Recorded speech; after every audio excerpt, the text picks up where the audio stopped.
Assalamu alaikum. Myself, Dr. Jahanzeb Budio. I am history student of DM Department, Sindh Agriculture University, Tandojam. Today my presentation topic is metacarpal bone.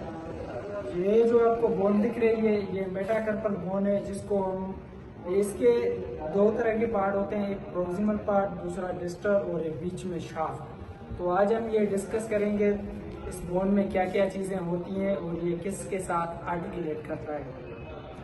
तो जैसे कि मैंने आपको बताया, ये shaft है इसका। तो शाफ्ट में दो तरह की सरफेस होती हैं, एक एंटीरियर सरफेस, दूसरी पोस्टीरियर सरफेस। जो इसकी एंटीरियर सरफेस होती है, इस पे वर्टिकल ग्रूव प्रेजेंट होती है और यहाँ फोरामेन प्रेजेंट होते हैं। प्रोक्सिमल पार्ट के पास प्रोक्सिमल फोरामेन प्रेजेंट होता है और डिस्टल पास के पास डिस्टल फोरामेन प्रेजेंट होता है। उसके बाद एंटीरियर सरफेस पे हम आते हैं, तो पोस्टीरियर सरफेस पे हम आते हैं। तो पोस्टीरियर सरफेस पे भी आपको सबसे पहले पोस्टीरियर सरफेस आपको फ्लैट दिखेगी, ये फ्लैट होती है और दोनों एंड पे ये ब्रॉडर होती है, जैसे कि एंटीरियर सरफेस नहीं होती। ये पोस्टीरियर सरफेस दोनों एंड पे ब्रॉडर होती है और ये फ्लैट होती है। और यहाँ पे भी जैसे कि मैंने बताया, एंटीरियर सरफेस पे वर्टिकल ग्रूव होती है और यहाँ पोस्टीरियर सरफेस पे भी वर्टिकल ग्रूव प्रेजेंट होती है और यहाँ पे भी फोरामेन प्रेजेंट होते हैं, लेकिन वो ज़्यादा दिखते नहीं है। तो ये आपकी सरफेस हो गई शाफ्ट की। तो अब हम आते हैं इसके डिस्टल पार्ट पे। तो डिस्टल पार्ट जो है इसका, ये दो हिस्सों में डिवाइडेड है। वो क्यों है वो मैं आपको बताऊंगा।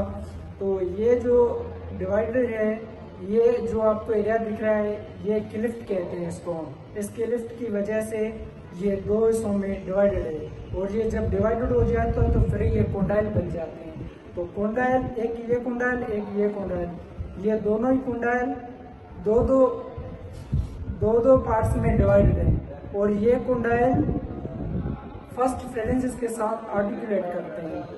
फिर ये इसकी पोस्टीरियर सरफेस है और पोस्टीरियर सरफेस पे आपको एक और चीज दिखने के लिए मिलेगी। ये 4 डिप्रेशन आपको दिखने के लिए मिलेंगे, 1 2 3 4। ये 4 डिप्रेशन होते हैं जो फर्स्ट सीसमाइड बोन की फर्स्ट रो के साथ आर्टिकुलेट होते हैं। फिर इसके लिए प्रोक्सिमल पार्ट जो था और डिस्टल पार्ट जो था, इसका ये मैंने आपको बता दिया, एंड हो गया। तो ये प्रोक्सिमल पार्ट है। तो प्रोक्सिमल पार्ट में 2 आर्टिकुलेट फेसेट्स होते हैं, एक लेटरल होता है, लेटरल वाला लेटरल होता है और मिडल वाला मीडियल होता है। तो लेटरल वाला जो होता है वो स्मॉल होता है और जो मिडल वाला होता है वो लार्जर होता है। जो लार्जर होता है वो सेकंड और थर्ड मेटाकार्पल बोन के साथ फ्यूज्ड होता है और जो लेटरल वाला होता है वो स्मॉल फोर्थ बोन के साथ आर्टिकुलेट होता है। कि जो मैंने आपको बताया कि डिस्टल पार्ट है, ये फर्स्ट फेलेंस के साथ आर्टिकुलेट करता है और जो प्रोक्सिमल है ये कार्पल के साथ। जैसे कि मैंने आपको बताया कि एंटीरियर सरफेस होती है, ये स्लाइडली कॉन्वेक्स होती है और ये जो शाफ्ट होता है ये सिलेंडरली होता है। उसके बाद ये ऐसा शाफ्ट होता है और ये प्रोक्सिमल, ये डिस्टल, ये प्रोक्सिमल। ओके।